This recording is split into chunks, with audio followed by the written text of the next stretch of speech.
Bonjour à toutes et à tous, aujourd'hui on se retrouve pour une révision d'un chapitre fondamental de votre programme de BTS Tourisme, les acteurs clés du secteur. Alors, qui sont celles et ceux qui font vraiment tourner la machine du voyage? C'est ce qu'on va décortiquer ensemble. Voici le programme. On va d'abord explorer l'écosystème un peu caché du tourisme. Ensuite, on fera un zoom sur les acteurs spécifiques à la France, avant d'élargir notre perspective à l'échelle mondiale.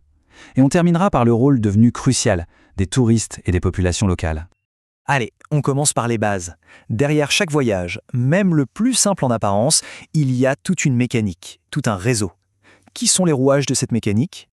On pourrait penser qu'un voyage, c'est simple. On réserve un billet, un hôtel, et hop, c'est parti. Mais en réalité, c'est beaucoup plus complexe. Chaque départ, chaque séjour, met en branle un immense réseau d'intervenants, et chacun a un rôle bien précis à jouer. Il faut vraiment voir le tourisme comme un écosystème. C'est un ensemble d'éléments qui interagissent en permanence. On y trouve des acteurs publics, comme l'État, des acteurs privés, des entreprises, mais aussi des individus. Et le succès d'une destination, il dépend de la bonne collaboration entre tous ces acteurs. Parlons maintenant d'un cas que l'on connaît bien, la France. Ici, l'organisation du tourisme est particulièrement pensée et structurée. Si la France est aujourd'hui la première destination touristique mondiale, ce n'est pas un hasard. C'est en grande partie le résultat d'un engagement très fort de la part des pouvoirs publics, et ce, depuis des décennies. L'État a toujours vu ce secteur, qui pèse quand même 7% du PIB, comme stratégique. Et cette image, elle illustre ça à la perfection. La Grande Motte. Dans les années 60, l'État a lancé le fameux Plan Racine. Le but, aménager le littoral du Languedoc, qui était à l'époque une zone de marécage infestée de moustiques, pour y créer de toutes pièces des stations balnéaires. C'est vraiment l'exemple type de l'État aménageur.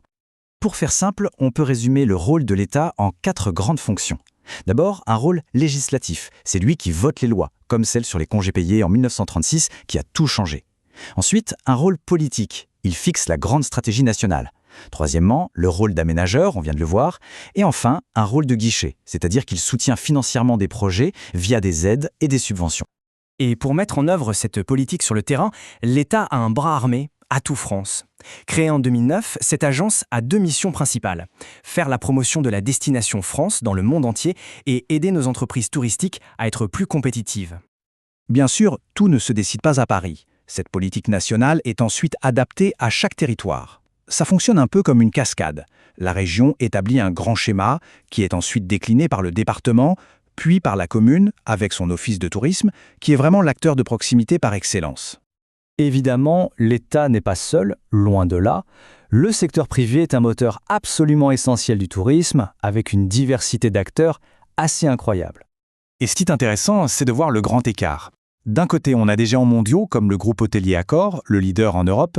De l'autre, on voit apparaître des startups très agiles comme Bedicasa, qui a participé à la révolution de la réservation de chambres chez l'habitant. Et entre ces deux extrêmes, il y a des milliers de PME et d'indépendants qui font vivre le secteur. Bon, maintenant, on change d'échelle, on prend de la hauteur et on regarde comment le tourisme s'organise au niveau de la planète. L'acteur institutionnel incontournable, c'est l'OMT, l'Organisation mondiale du tourisme. C'est l'agence des Nations Unies qui est entièrement dédiée à ce secteur. Son but, c'est de promouvoir un tourisme qui soit un moteur pour l'économie. Mais attention, un tourisme durable, responsable et accessible à tous. Voici son logo. L'OMT, basée à Madrid, rassemble près de 160 pays. C'est elle qui fournit les données, les analyses, l'expertise technique pour aider les gouvernements à développer leur stratégie touristique. Il y a une autre agence de l'ONU qui a un rôle indirect mais absolument fondamental. L'UNESCO. Quand l'UNESCO classe un site au patrimoine mondial, elle le protège bien sûr, mais elle lui donne aussi une visibilité et une attractivité touristique extraordinaire. C'est un véritable label de qualité reconnu dans le monde entier. Au-delà des grandes institutions, le marché mondial est largement dominé par les firmes transnationales, les fameuses FTN. Ce sont des groupes immenses, présents dans des dizaines de pays, qui organisent les voyages de millions de personnes, que ce soit dans le transport, l'hébergement ou les loisirs. Historiquement, c'est le Britannique Thomas Cook qui a inventé le concept de voyage organisé en 1841. Aujourd'hui, le marché est dominé par des géants comme le groupe allemand TUI.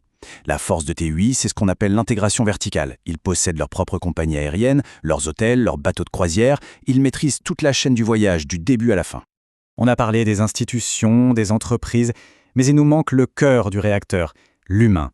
Car le tourisme, avant toute chose, c'est une affaire de rencontre entre des individus. Le grand changement de ces dernières années, c'est celui-là. Le touriste n'est plus un simple consommateur passif. Avec l'arrivée d'Internet et des plateformes d'avis comme TripAdvisor, il est devenu un acteur à part entière. Un commentaire en ligne aujourd'hui peut construire ou anéantir la réputation d'un hôtel, d'un restaurant et même d'une destination. Et de l'autre côté, il y a les populations locales, celles qui accueillent. Leurs réactions face au tourisme sont très diverses. On peut avoir des exemples d'acceptation, d'adaptation, comme les Sherpas au Népal, qui ont su tirer des revenus vitaux du tourisme de montagne. Mais on peut aussi avoir de la méfiance ou même de la résistance.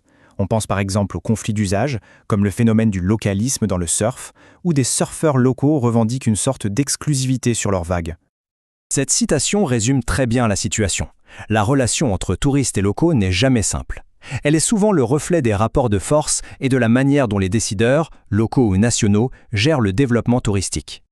Voilà, pour conclure, on voit bien que le tourisme est une sorte de grande mosaïque. Pour qu'une destination soit une réussite, il faut un équilibre, une interaction harmonieuse entre tous ces acteurs, l'État, les entreprises, les institutions et bien sûr entre les visiteurs et ceux qui les accueillent. J'espère que cette analyse vous aura été utile pour vos révisions. Pour terminer, je vous laisse avec une question ouverte. Face aux deux grandes révolutions que sont le numérique et l'exigence de durabilité, quels seront, à votre avis, les acteurs qui domineront le tourisme de demain? La question est posée. À bientôt.